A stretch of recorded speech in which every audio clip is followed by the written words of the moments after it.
Hello, this is John Harbour from Exclusive Scottish Visits, and welcome to my October and November newsletter from Scotland, the unique Scotland news podcast that brings you the latest news from the United Kingdom with a Scottish slant.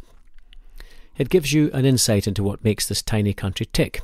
It takes newsprint, TV and radio commentary and turns it into a bite-sized viewpoint from a local perspective with a slightly humorous edge.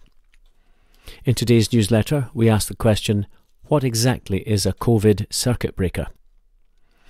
News for Outlander fans. There are job opportunities on the series and you could be working alongside Sam Heughan and Catriona Balfe. Get your applications in today. And can we really reduce the COVID quarantine time down from 14 days to 5 days? What a boost that would be for tourism. And finally, can Meghan Markle really run for President of the United States of America? How would that play out on a state visit to the United Kingdom when Harry, who would effectively then be first husband, presented to the Queen? Well, it's all here and much more, so sit back and enjoy your newsletter from Scotland with John Harbour of Exclusive Scottish Visits. You heard it here first. Probably.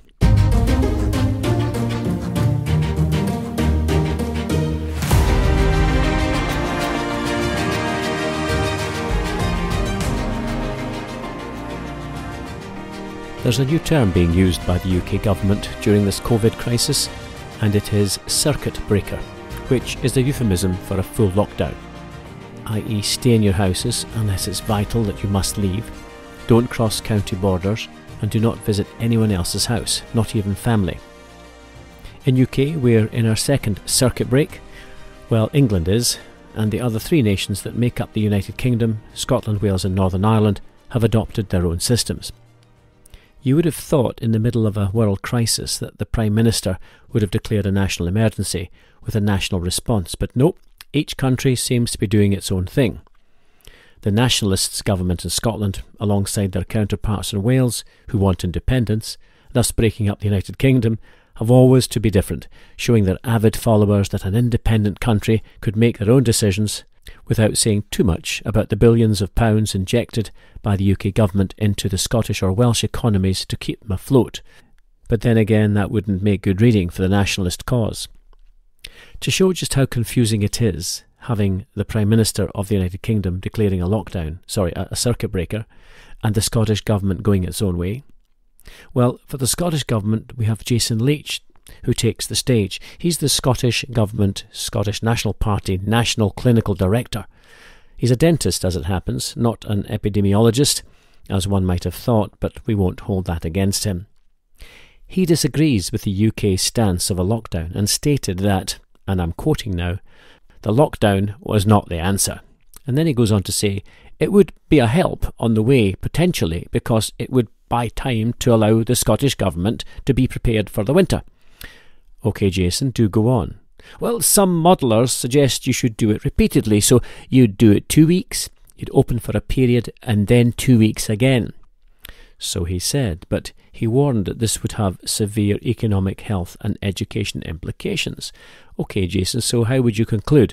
Well, it's very difficult to balance about whether we think this new iconic measure would be something we'd recommend for Scotland. Well, as Ben Ray of Source Direct says, that is as clear as mud.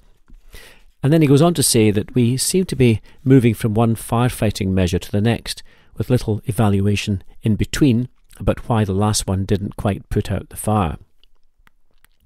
Sadly, there appears to be confusion every time about whether the Scottish Government's introducing measures because they honestly believe they're the most effective measure, or because they're working against UK government-imposed restrictions to strengthen their own political aims. Quoting Ben Ray again, the Scottish National Party leader and First Minister Nicola Sturgeon implied in a letter to Boris Johnson last week that she would have went further on restrictions to hospitality if more Treasury funding was available for financial protection of the industry. So, are we to take from that the Scottish Government believes its hands are tied, or that on the balance of risks to the Scottish population, the First Minister thinks that financial damage to the hospitality industry ranks higher than the risk of COVID-19 spreading in hospitality settings? Well, I think it would be helpful all round if, regardless of our views, political or otherwise, on what restrictions should or shouldn't be imposed, if there was more clarity about why decisions are being made in the Scottish National Government, and perhaps more open evaluation of those decisions in the aftermath. As Ben Ray says, if we don't identify where the faults are, we are just going to be caught in a cycle of circuit breaks and faulty currents.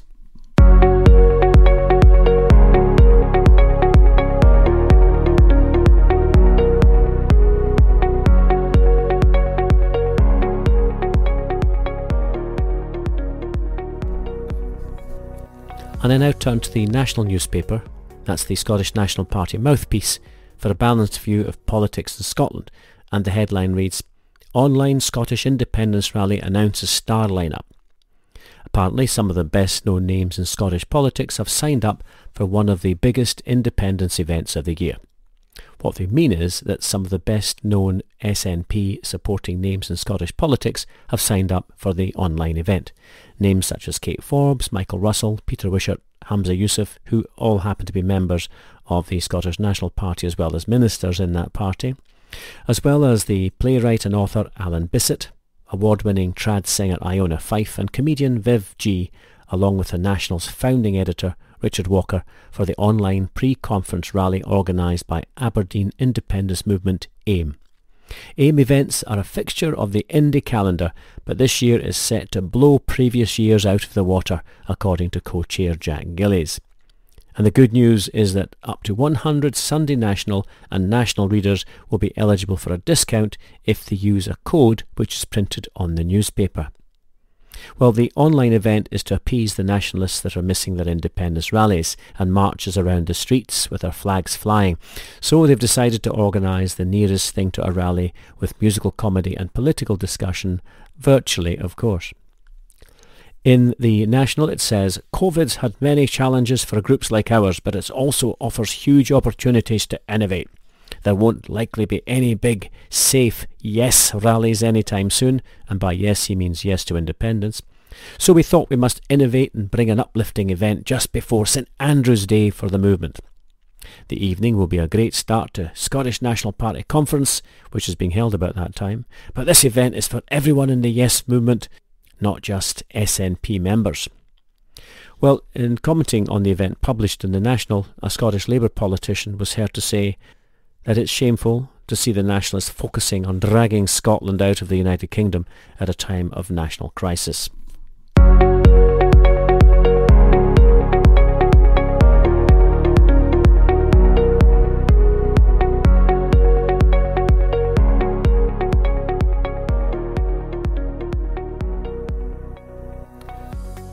Continuing on the COVID theme and the continuing confusing analysis from the endless experts, I was taken with an article written by Bella Wallersteiner, a senior parliamentary assistant to Greg Smith, Member of Parliament.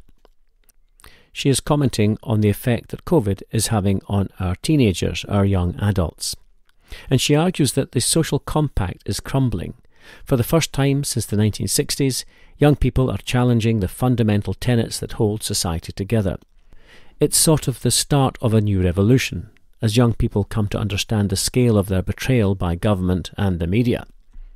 Reading Bella's article directly is refreshing, and she goes on to say, having complied with lockdown, infantilised by their return to childhood bedrooms and enforced celibacy for 6 months, they accepted their loss of income from summer jobs, the imposition of travel restrictions, and even the boredom and banality of online learning in the absence of lectures and seminars. And this follows on from the confusion I mentioned earlier of different parts of the UK going their own way in terms of measures to combat the virus. But our children and teenagers in particular seem to have dealt with the restrictions fairly stoically. In UK there was an absolute fiasco about the school grades that pre-university senior pupils would receive in the face of their qualifying exams being cancelled. It was suggested initially by the Scottish Government that grades of pass would be allocated on the basis of an algorithm which would allocate the grades. This was so flawed that the Scottish Government had to do an immediate U-turn on the proposal from the Education Minister and provide grades based on recent schoolwork. Now this may seem like small beer in the great scheme of this cataclysmic pandemic, but this idiotic decision caused untold stress for an already stressful situation for our young adults. Add to that, the young students who were at universities were effectively locked in to try to prevent the spread of the virus. As Bella goes on to say, instead of receiving praise for demonstrating grit, resilience and kindness, young people are being vilified. Students are being blamed for the return of COVID-19, even though viral transmission rates rose dramatically in the weeks before schools and universities reopened. And now that universities have reopened, students are blamed for local spikes in transmissions, resulting in the lockdown of halls of residence with a cancellation of face-to-face teaching and social gatherings. Well, after months of subservience to the will of the state, young people are beginning to question the lazy rhetoric that we're all in this together, we must follow the science, and COVID-19 kills indiscriminately. Now, what we do know for certain is this virus discriminates by race, weight, age, and overall health. Statistically, young people are relatively unaffected by COVID-19.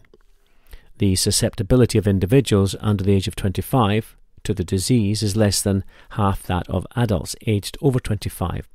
Not only are young people less likely to succumb to the illness, they have a lower propensity to show clinical symptoms when they do contract the virus.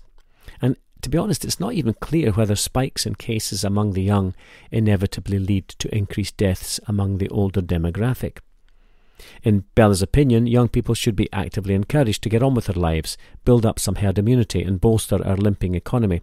Young people are the entrepreneurs, the pace-setters and problem solvers of the future. They'll be vital to our recovery from this crisis. She continues that the consequences of not releasing this potential soon enough would be catastrophic.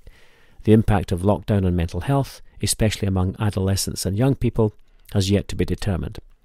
It is clear, however, that the removal of support networks and the cancellation of summer activities has led to an increase in the number of referrals for depression, self-harming and suicide. Our response to COVID-19, and I'm now talking about the United Kingdom, of which Scotland is a part, could create a lost generation destined for long-term unemployment and mental health problems. Of course, every country in the world has the same problem of living with the disease and how they deal with it. But there always needs to be a balance between short-term chronic illness from an unseen virus and the long-term effects such as mental health difficulties and ruined education, with all the implication that holds. Bella ends by saying that what's unnecessary and indeed immoral is to disrupt the lives of young people who could be released from the strictures of the coronavirus laws. We need to stop berating the young for pushing the boundaries, testing the limits of what's allowed and setting themselves free. Let the young work and play and even, dare she say it, meet in groups of 7 at their local restaurants while the rest of the older society adjusts to learning to live with the virus. Well, that's Bella's opinion.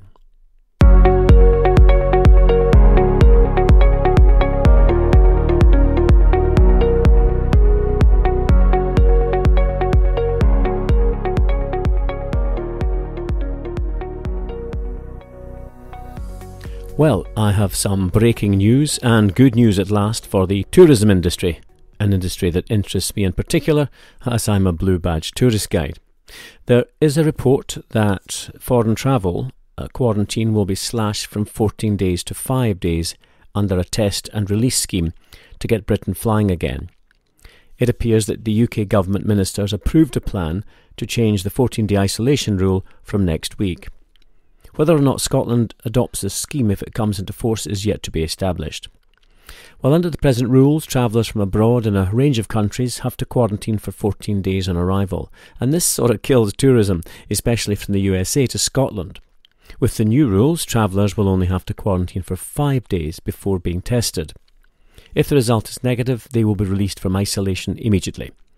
Fast turnaround tests, which produce results inside an hour, will be used. Ministers insist some form of quarantine remains essential to prevent cases from abroad sparking a third wave of the virus next year. As it happens, during the summer it was shown that an estimated 10% of all new cases in the United Kingdom had been brought back by Britons who'd been abroad.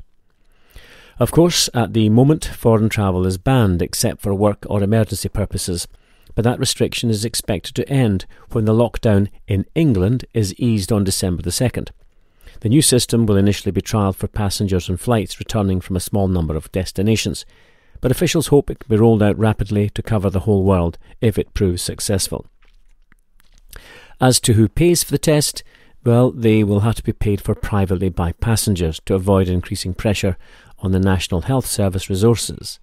A conventional swab test can cost more than £100 if bought privately, but they reckon that prices for the new quick tests are expected to fall to as little as £5 next year as production ramps up. The government is also expected to agree a package to allow the cruise industry to restart. Now that would be good news. I mean, this industry is probably worth about $10 billion to the United Kingdom economy, and it's been completely stopped since July, when Foreign Office issued blanket advice against all cruise ships travel following a string of global COVID outbreaks.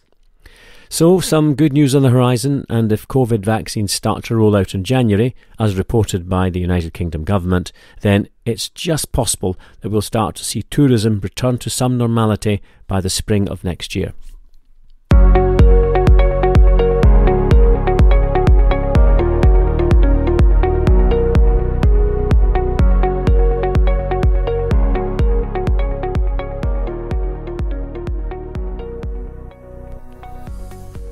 Forgive me if you have not heard of Outlander, one of the biggest TV programmes to come out of Scotland, but for those that have seen it, I've got some extremely exciting news. As Outlander prepares to get its 6th season underway, the production team is looking to recruit trainees behind the scenes in a variety of roles, and they will get to work alongside stars like Sam Heughan and Catriona Balfe on the set of the time-travelling drama. I have already applied, by the way. The training programme is looking to recruit up to 16 trainees across various departments to work on Outlander Season 6. The first position is going to be the Assistant Director.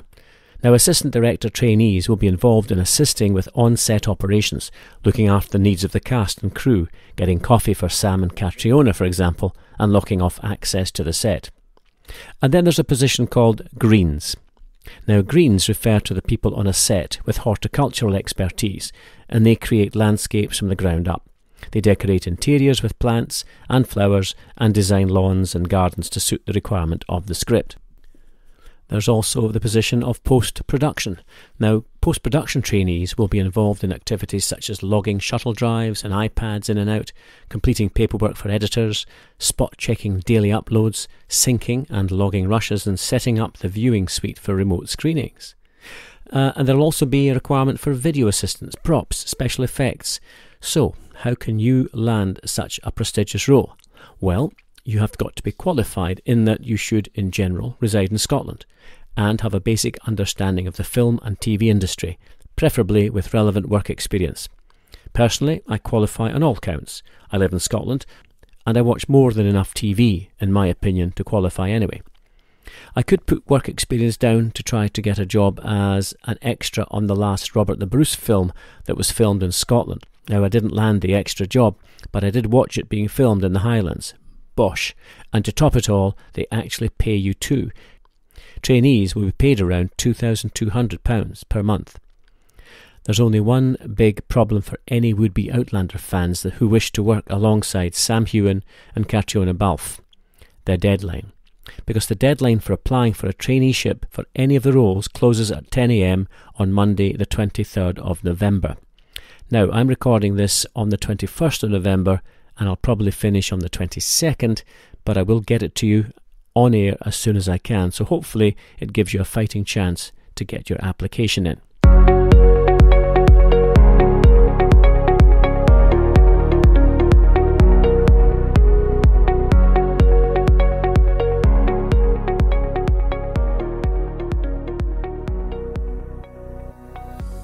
I retired from the Royal Navy 8 years ago, but I still get excited when I see a British warship cutting its way through the cold waters of the North Sea. As it happens, I was visiting Inverness recently and was delighted to see a Royal Naval destroyer in the Moray Firth, the river that separates the Moray coast from the Black Isle. I knew that there was a large NATO exercise going on at the time, and it's run from the British naval base at Faslane on the Clyde, not far from my hometown of Helensburgh. As it turns out, a Russian warship, a Udaloy-class destroyer called Vice Admiral Kulikov, one of the 4 Russian ships that HMS Tyne was monitoring, was sheltering in the Moray Firth from rough weather. HMS Tyne, a patrol vessel, had already shadowed 2 other warships and an intelligence-gathering vessel as they carried out replenishment operations with their supporting tanker. And the other ships in the Russian group were a Vishnia-class intelligence-gathering ship called Viktor Leonov, a Steregushye-class frigate called the Steregushye, and the tanker Academic Passion. Well, HMS Tyne's executive officer, Lieutenant Nick Ward, said, HMS Tyne routinely shadows Russian warships transiting in and out the UK waters. This operation, off the Scottish coast, like many others, again demonstrates that the Royal Navy stands ready to protect the UK's sovereignty every day of the year in any weather.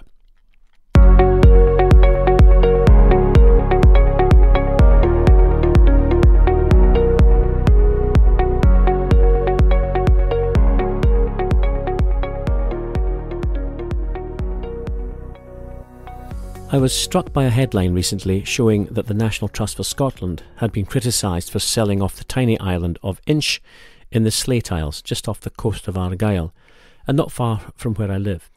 What caught my eye was the owner, who had died, had actually lived in a cave on the island. It was put on the market after it was bequeathed to the conservation charity by David Brearley, the sole occupant for 30 years who reportedly inhabited a cave to the north of the 90-acre island. The other thing that caught my eye was that the new owner of Inch is Gorebridge-based West Coast Heritage Limited, a business involved in holiday centres and villas, according to Companies House. And actually it's the Gorebridge part that interested me because that is where I was brought up. It's a small ex-mining village, the mines have long gone, but I recall with some nostalgia life as a miner's son and the mining community that used to exist. Anyway, noting the business's involvement in a holiday centre and villas, it will be interesting to see how long it takes for properties to be built on the island and for sale. Having said that, I've just googled rainfall amounts in that part of the world, and it would be a great place to buy a property there if you were a fish, so it will be interesting to see where this goes. It's understood the director, David Mackman, the new owner, hopes to harvest seaweed on the island and improve accessibility to the public, with plans to create new safe place for boats to dock. As I say, let's see what transpires.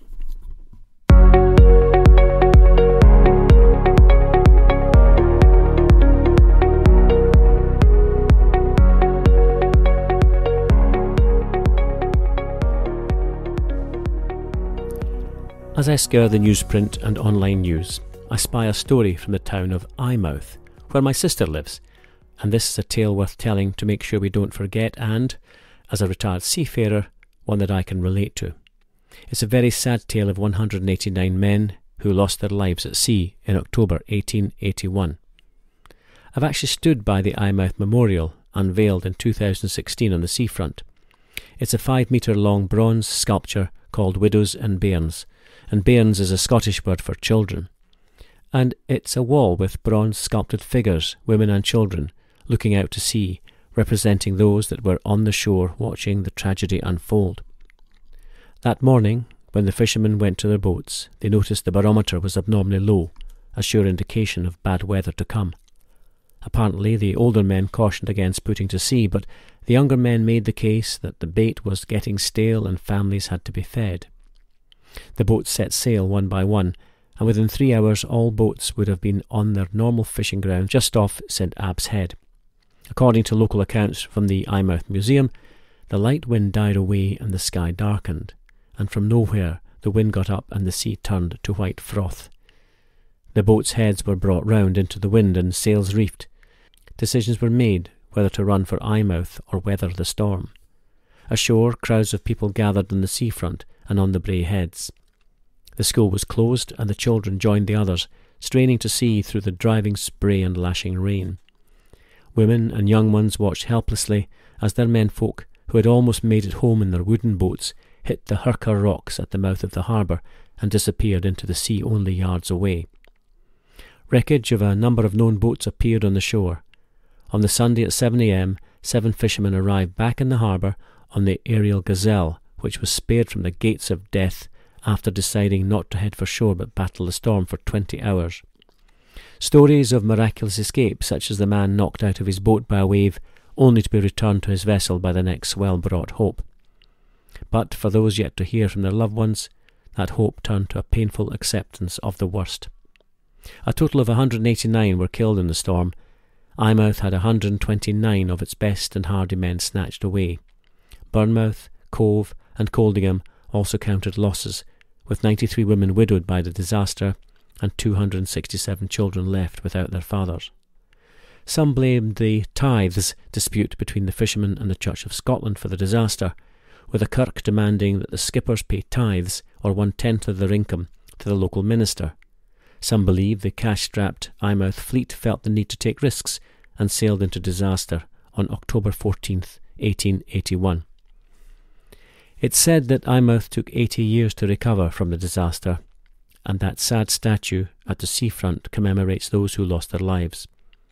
There's also a 15-foot-long tapestry hanging in Eyemouth Museum, and both of these reflect the need for us to never forget that awful disaster.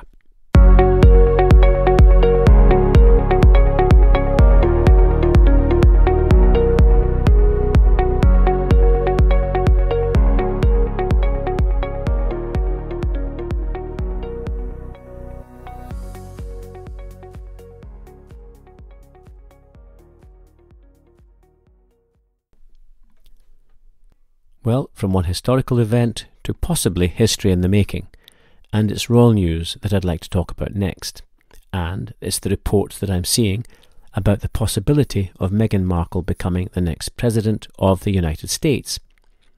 After the next one, of course, and as I record this, Mr. Trump has still not conceded, so I cannot confirm who it is. I was really taken by Camilla Tominey's piece, Associate Editor of The Telegraph, whose headline states, "Where does all this leave Meghan's husband?" Of course, she is commenting upon a future role for Harry if Meghan were to reach such high office. In fact, in a video she shot with Harry, she urged Americans to get out and vote. Harry was quoted as saying, "Reject hate speech, misinformation and online negativity." Now that sounds like endorsement of the Democratic Party, which one can reasonably assume it is, especially as it's already been reported that Meghan has been cold calling on behalf of the former Vice President and Democratic presidential nominee. With these endorsements, Camilla Tominey suggests that Meghan may well have laid the first stone in her path to the White House herself. The more interesting question for royal watchers, however, is where does all this leave her husband, Harry? Certainly not in an ideal place as far as his royal relatives are concerned. In the video broadcast as part of a Time event, Harry said, "In this election, I'm not going to be able to vote here in the US, but many of you know that I've never been able to vote in the UK either." Now, for those of you that avidly watch the Netflix channel The Crown, will realise that this is totally inappropriate for any royal to give a political opinion. Apparently, Meghan has made no secret of her dislike for Donald Trump, and she can really say what she wants, but it's not okay for a royal, especially the Queen's grandson. Camilla Tominey goes on to say that the prospect of Harry becoming a first husband does pose some fascinating questions. Imagine them both undertaking a state visit to the United Kingdom and being hosted by the Queen. Also, how might the 36-year-old royal feel playing second fiddle to Meghan, who is 39, when in Britain the seniority of their roles were reversed? Tominey makes an excellent point that to play second fiddle to Meghan, after he has felt overshadowed by his brother all his life, may not be a comfortable place to be. Well, more to come perhaps, especially as Meghan continues to make the headlines as she takes the stand in her court case against Associated Newspapers in January on a privacy claim. That's one very interesting way to avoid all the intense media scrutiny that she has been complaining about. Whatever, I still wish the couple all the happiness that a young married couple deserve.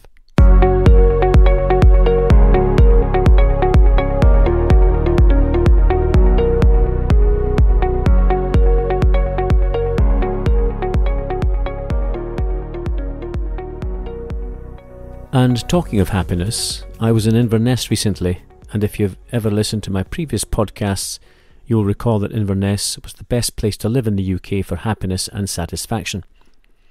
Well, I've just come across another set of statistics, and the Office for National Statistics says that Scottish Islands are consistently among the happiest places to live in the United Kingdom, apparently. Its annual well-being study asks people to rank their happiness, anxiety, life satisfaction, and feeling that things in life are worthwhile. Orkney, Shetland and the Western Isles have all recorded high ratings since 2012. Julie Ann Barnes, who did a piece for the BBC last year, interviewed some locals living in the islands. The first is a young woman called Leah, and she said, "I grew up on the outskirts of Lerwick. I studied in Edinburgh, but I live and work in Shetland now. When you experience life in a city, even a beautiful one like Edinburgh, you realise how the pace of island life is slower. If you have a long day in the office or things aren't going right, you can walk along a beach and the sense of calm is overwhelming. There's no way you can be outside in Shetland and be stressed. It takes it all away and sends it out to sea. There's a community feel, but you definitely get out of island life what you put into it." Similarly, Jack Norcoy from Orkney said, "I consider myself very lucky to have grown up in Orkney. It's a very supportive community. It's very vibrant and unique with a real charitable spirit. That all helps with a sense of well-being. It's a place of outstanding natural beauty, and there are other factors such as smaller classroom sizes, so children are able to develop very strong relationships far more easily. I think having a sense of ownership helps with well-being as well. Any Orcadian would say they feel at home anywhere in Orkney. The whole place is home to them." And I personally can relate to this feeling of well-being as I travel on my tours all over Scotland. The far north of Scotland, where my family originate, on the northern coast, feels like home, and the welcome and homeliness of those northern communities makes one feel a real sense of belonging. I also get a real feeling of happiness when I visit the island of Mull. I do have cousins there to visit and share the beauty of the place, but it just has a serene quality to it, and add to that the peace and tranquillity of the island of Iona, which is a stone's throw from Mull's southern shore, and that is my bliss. Whenever I have difficulty in the past, Mull is where I head to, just to get perspective of what is and what is not important. It's difficult to explain, but just finding that inner peace makes life worth living.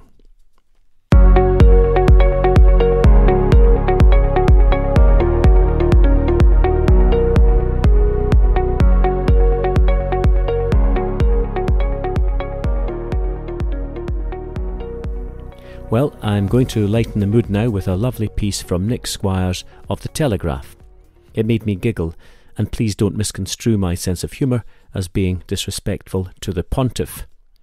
The headline referred to a beautiful Brazilian bikini model named Natalia Garibotto. She joked to friends and her agent that she was guaranteed a place in heaven after a photograph of her in a skimpy schoolgirl outfit was liked by the official Instagram account of Pope Francis. Now you're probably saying to yourself that John of Exclusive Scottish Visits has gone slightly gaga, and that you can't see the connection to Scottish news with the Brazilian model and the Pope. Well, the photograph in question shows the 27-year-old Miss Garibotto standing in front of a school locker, wearing a cropped white shirt and a revealing tartan skirt. I love it. Even in Brazil, tartan makes its mark. The likelihood is that Pope Francis did not like the photograph himself, and someone in the communication team may have inadvertently pushed the like button. The Vatican has launched an investigation into how the papal Instagram account Franciscus ended up liking the risky image of Natalia Garibotto, but nothing has come to light yet. "At least I'm going to heaven," the model commented on Twitter after receiving the like from the Instagram account on November 13th. Pope Francis is highly active on social media, not personally, but his communication team is.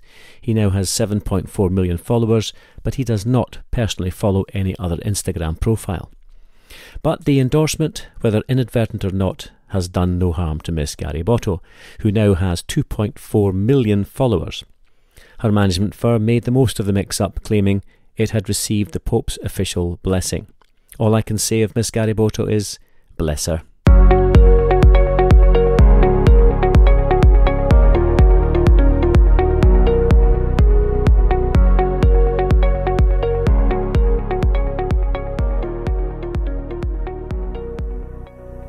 And to finish this week's news from Scotland, I wanted to leave you with a smile on your face by reading a poem from an amazing British comedian called Spike Milligan.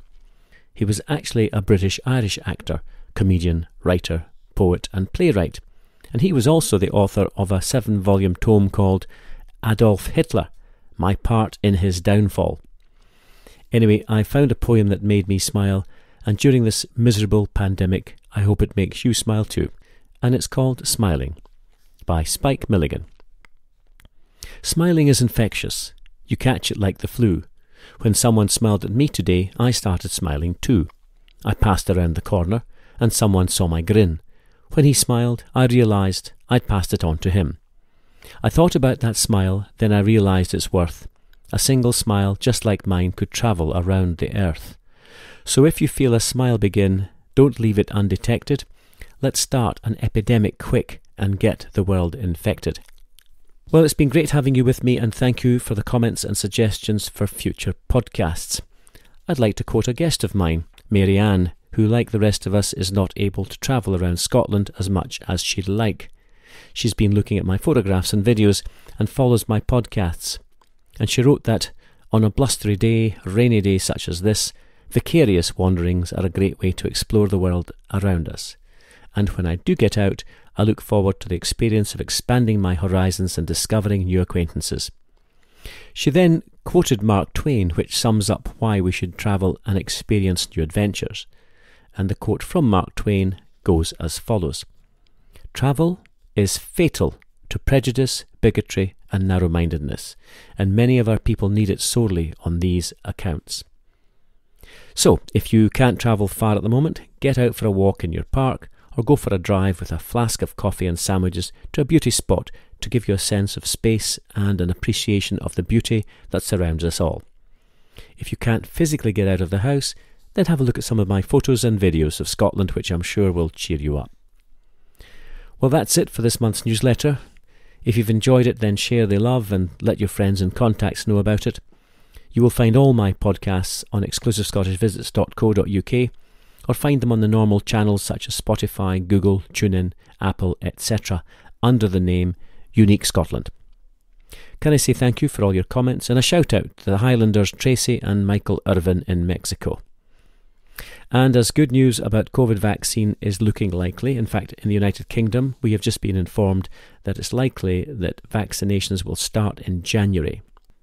So I do hope that anyone hoping to come to Scotland in the near future can realise their dream. Well, I hope you've enjoyed this month's newsletter as much as I have enjoyed bringing it to you. Any comments on the stories, or else any requests for updates on anything else, please get in touch. Also, if you want to watch a webinar on a whisky and chocolate tasting being conducted by Scotland's top whisky expert Charles MacLean and Scotland's top chocolatier Ian Burnett of the Highland Chocolatier on the 4th of December 2020, then go to my website www.exclusivescottishvisits.co.uk and click on the link on the homepage. Well, I wish you continuing health and happiness, and during these very strange times, stay safe. And I raise a glass to you all. Slán de bheith.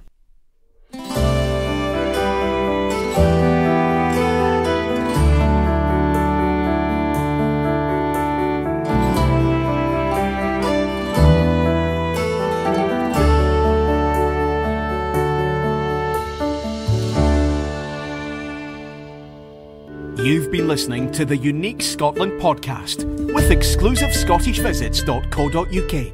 To receive all our episodes automatically, please subscribe now.